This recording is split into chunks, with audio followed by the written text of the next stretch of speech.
Dios te bendiga, Dios te guarde, mi querido hermano, mi querido amigo, que en estos momentos me estás escuchando.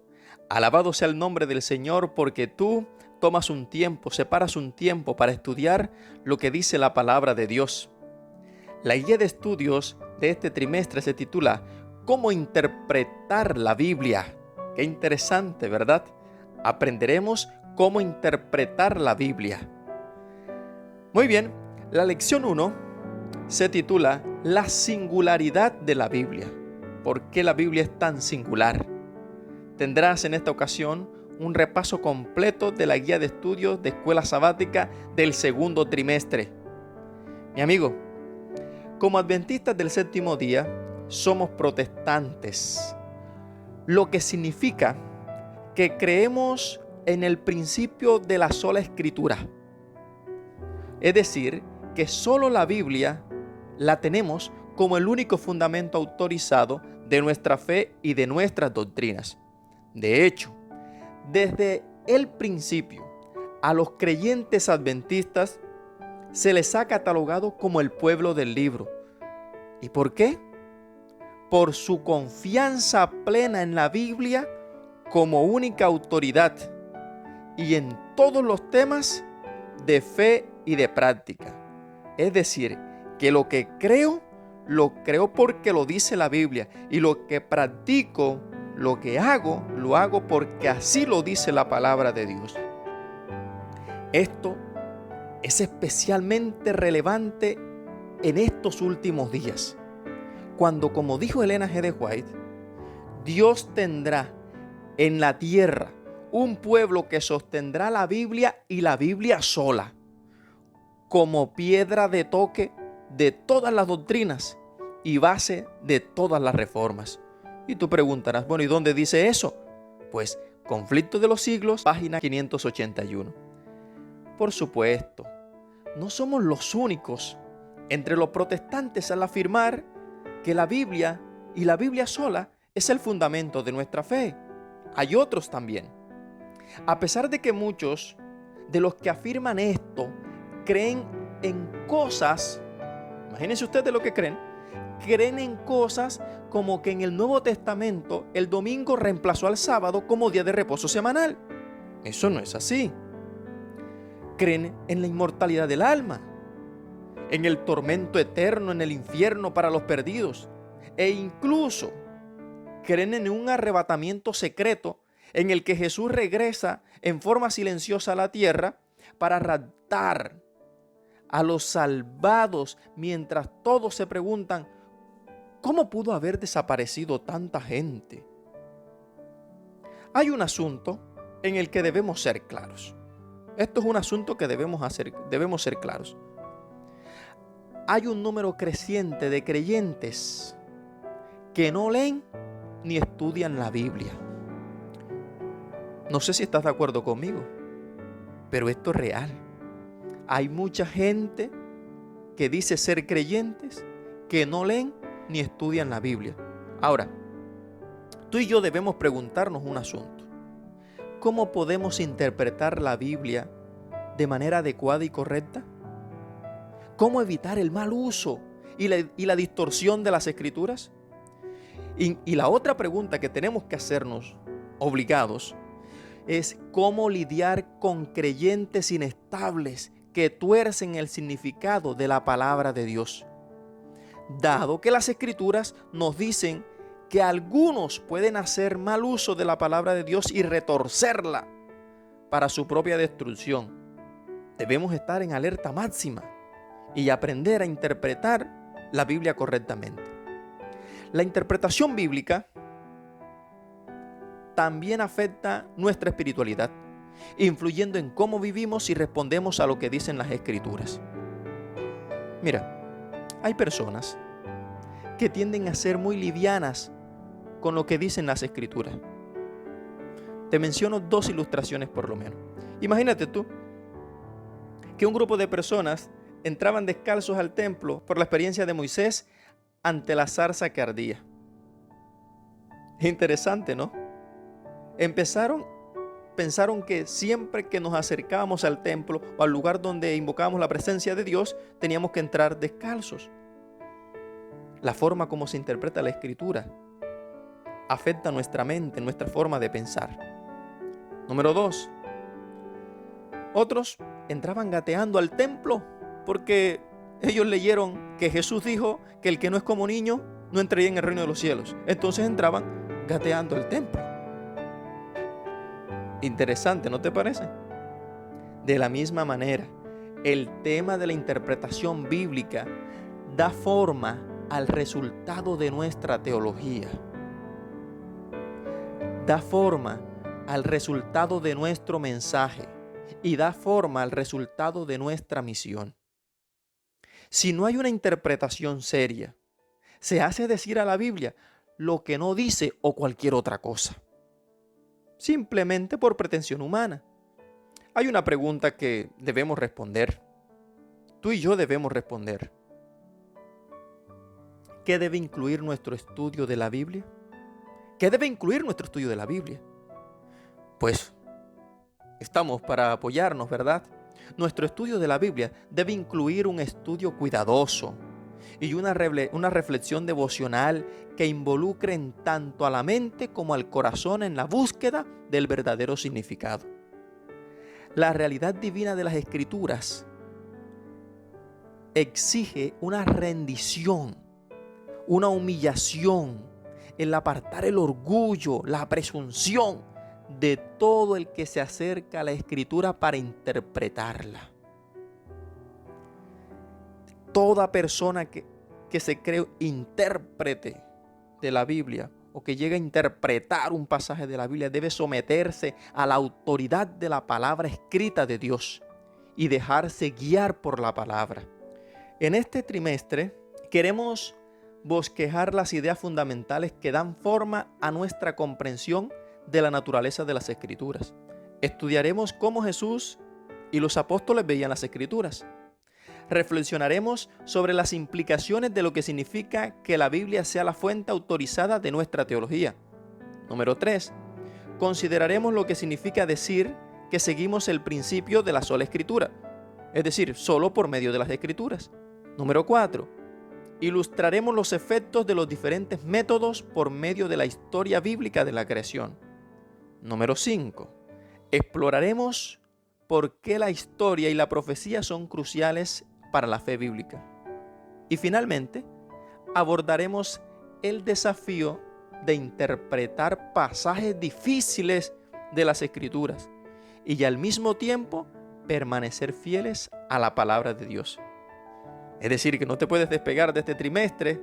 Debemos aprender a interpretar las Escrituras. Algunas preguntas que se abordarán en este trimestre son: ¿cómo debemos interpretar las parábolas, las profecías, la historia sagrada, las amonestaciones, los cánticos de alabanza, las visiones proféticas y los sueños? ¿Cómo debemos interpretar todo eso? Es decir, ¿cómo interpretamos todo el espectro de los escritos inspirados que se encuentran en las Escrituras?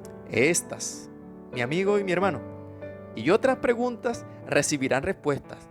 Vamos hacia adelante en el estudio. Para esta semana, nosotros nos encontramos con algo interesante: la singularidad de la Biblia. Hay un texto bíblico que tú y yo debemos aprendernos de memoria. Algunos ya se lo saben. Y es: lámpara es a mis pies tu palabra y lumbrera mi camino. Salmo 119, versículo 105. Lámpara es a mis pies tu palabra y lumbrera mi camino. Puedes repetirlo conmigo, ¿verdad?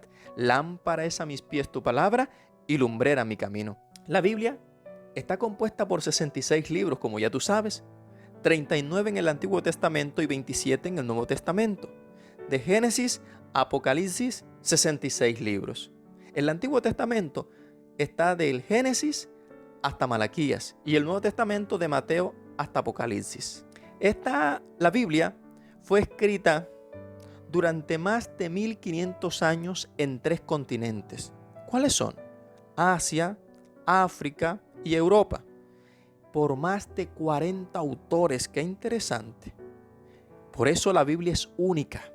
No hay otro libro sagrado ni religioso como este. Y no es de extrañar, al fin y al cabo, es la palabra de Dios. La Biblia también es única por su contenido y su mensaje, los cuales se centran en los actos redentores de Dios a través de la historia.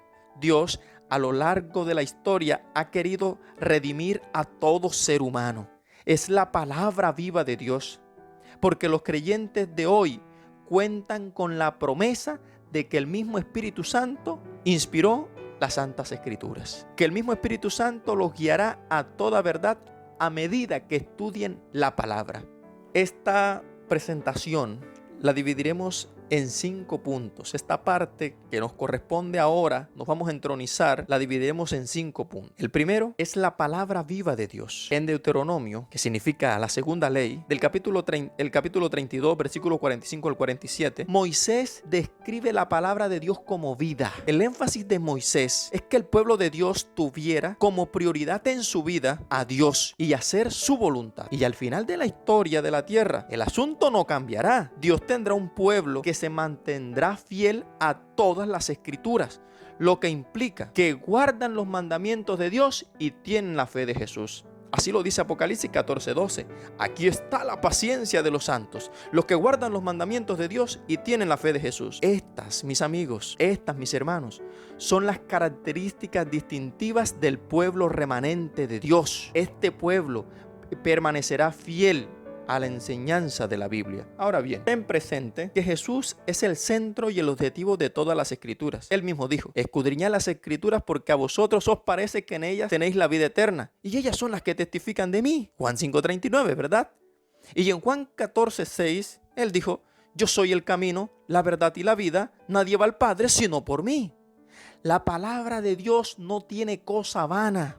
Ahora, nota cómo dice Proverbios 30:5 y 6. Toda la palabra de Dios es limpia. Él es escudo a los que en él esperan. No añadas a sus palabras para que no te reprenda y seas hallado mentiroso. ¿Notas el asunto? ¿Cierto que Dios nos ama? Número 2. El contexto de las escrituras. Los escritores, los lugares, los ambientes, la forma como Dios obra para comunicar su mensaje a la humanidad queda plasmada en la diversidad de autores, lugares y antecedentes. Interesante, ¿verdad? Vamos a observar algunos autores bíblicos y sus contextos. Por mencionar algunos, ustedes pueden buscar las referencias bíblicas que estamos presentando. En Éxodo, capítulo 2, versículo 10, hablamos de alguien que se llama Moisés. ¿Sabe? Moisés fue adoptado y criado en Egipto. Interesante su contexto. Amós. En Amós 7:14 tú te encuentras con Amós. Era un leñador de sicómoros, árboles, y era un cuidador de bueyes. Era un hombre campesino. Ese era Amós, profeta de Dios. Nos encontramos también en Jeremías capítulo 1, versículo 1 al 6, con Jeremías. Era un muchacho. Dios lo llamó siendo un muchacho para que fuese su profeta. Nos encontramos también a Daniel, y entonces en el capítulo 1, del versículo 1 al versículo 6 de Daniel, fue un joven de crianza real. Era un muchacho fino, bien educado. ¿Y dónde fue a hacer la obra de Dios? En Babilonia. Dios tenía un gran propósito con Daniel. Nos encontramos a otro hombre como Mateo 9:9, ¿verdad? Mateo, un cobrador de impuestos, despreciado por muchos, pero amado por Jesús. Pablo era un fariseo, era un hombre muy recto, era un israelita de generaciones. Él escribe en viajes misioneros. Y Juan, un pescador, Dios lo escogió y escribió en la isla de Patmos, el Apocalipsis por lo menos. Todos tenían algo en común. Fueron llamados por Dios e inspirados por el Espíritu Santo con el fin de escribir mensajes para su pueblo, sin importar cuándo o dónde vivieran. No les importaba nada. Cuando Dios llama a una persona, la llama en su contexto. Y ella hace por Dios lo que Dios le pida que haga. Y no le importa más nada. Ten seguro lo siguiente: todas las partes de las Escrituras son inspiradas por Dios. Mira cómo dice la Biblia en 2 Timoteo 3:16. Toda la Escritura es inspirada por Dios y es útil para enseñar, para redarguir, para corregir, para instruir en justicia. Qué hermoso y precioso ese texto. Esto tiene su propósito definido.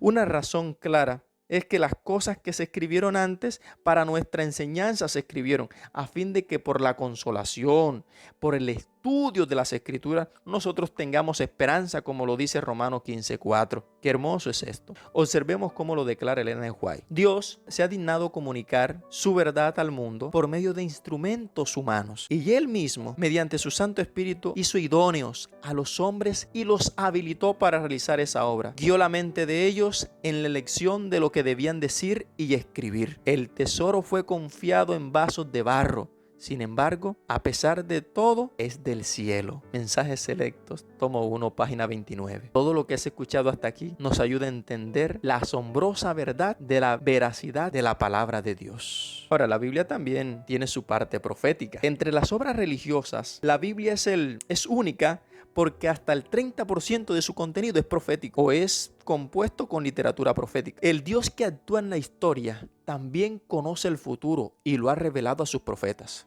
Observa lo que dice Amós, capítulo 3, versículo 7. Porque no hará nada Jehová el Señor sin que revele sus secretos a sus siervos los profetas. La Biblia es la palabra viva, la Biblia es la palabra histórica y también es la palabra profética. Por ejemplo, en cuanto a la palabra profética sobre el Mesías venidero, la Biblia revela detalles. Entre ellos tenemos, por ejemplo, en Génesis 49, versículo 8 al 12, que en la bendición de Israel a su hijo Judá se habla del Silo, del reposo de Israel, refiriéndose a Jesús.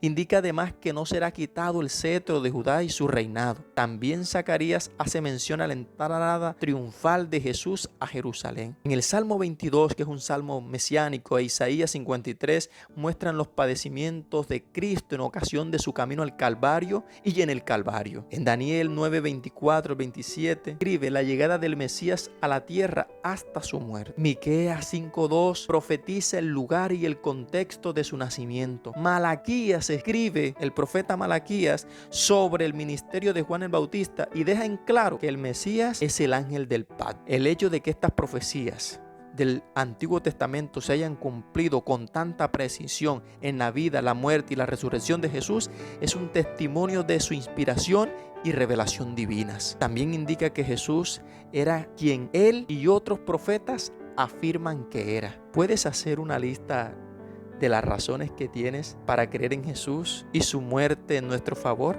Ahora, hay un cuarto elemento y es la Biblia en la historia. La Biblia es única en comparación con otros libros, entre comillas, santos, porque está constituida en la historia. Son reales sus acontecimientos, es decir, ocurrieron. Registra los actos de Dios en la historia al avanzar hacia el objetivo específico. ¿Cuál es?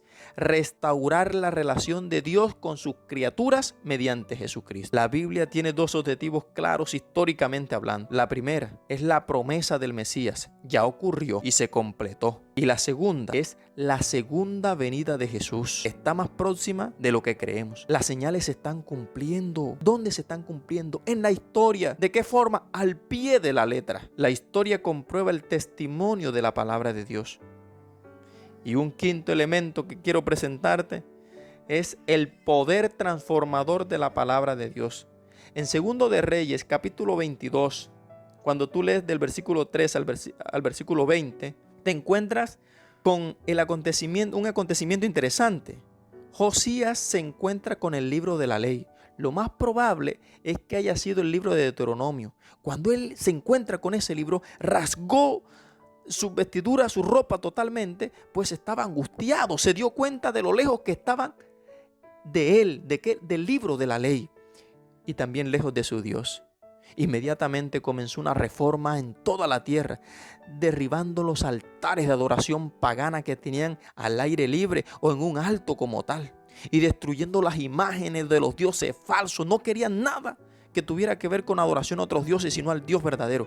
Al terminar de hacer toda esa obra, solo quedó un lugar para adorar: el templo de Dios en Jerusalén. Gloria a Dios por ello. El descubrimiento de la palabra de Dios lleva a la convicción, lleva a la fe, lleva al arrepentimiento y lleva al poder para cambiar. El cambio empieza con quien recibe la palabra. El cambio empieza contigo y empieza conmigo. La Biblia tiene grandes testimonios de cómo puede cambiar las vidas. El Espíritu Santo guía a los creyentes a la Biblia. En Juan 16:13 dice: pero cuando venga el Espíritu de verdad, Él los guiará a toda verdad, porque no hablará por su propia cuenta, sino que hablará todo lo que oyere, y os hará saber las cosas que habrán de venir. Y en Juan 8:32 dice: y conoceréis la verdad, y la verdad os hará libres. La Biblia tiene el poder para cambiar el ser. Segunda de Timoteo 3:15 al 17 dice, y que desde la niñez has sabido las sagradas escrituras, las cuales te pueden hacer sabio para la salvación por la fe que es en Cristo Jesús. Toda la escritura es inspirada por Dios y es útil para enseñar, para redarguir, para corregir, para instruir en justicia, a fin de que el hombre de Dios sea perfecto, enteramente preparado para toda buena obra. La Biblia tiene poder para cambiar el ser de una persona. En Romanos capítulo 12, versículos 1 y 2 dice, así que hermanos, os ruego por las misericordias de Dios, que presentéis vuestros cuerpos en sacrificio vivo, santo, agradable a Dios, que es vuestro culto racional. No os conforméis a este siglo, sino transformaos por medio de la renovación de vuestro entendimiento, para que comprobéis cuál es la buena voluntad de Dios, que es agradable y perfecta. Uno de los testimonios más poderosos, mis amigos, uno de los testimonios más poderosos del poder de la Biblia es la vida transformada de una persona. Es la palabra que transpone el pecado humano y la depravación y revela nuestra verdadera naturaleza humana y nos muestra la necesidad de un Salvador. Un testimonio poderoso hoy sería ver tu vida y la mía completamente transformadas por el poder de la palabra.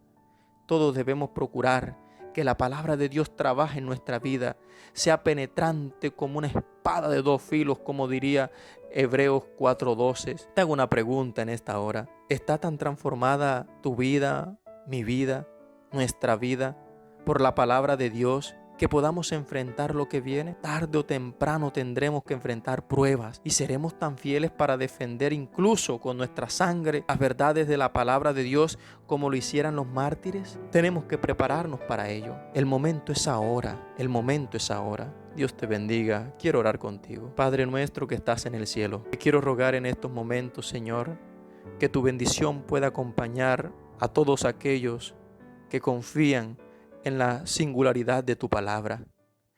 Guarda, Señor, a esta persona que acaba de escuchar. Guarda, Señor, a esa persona que acaba de abrir su palabra, que acaba de abrir la Biblia, Señor, y se está encontrando con grandes verdades. Que el Espíritu de Dios trabaje poderosamente, le ayude a interpretar la Biblia de la forma correcta y que siempre, Señor, el yo pueda ser doblegado y el Espíritu Santo tome posesión de nuestra vida. Condúcenos, Señor, siempre a tu palabra. Dirígenos hoy, mañana y siempre. En el nombre de Cristo Jesús. Amén y amén.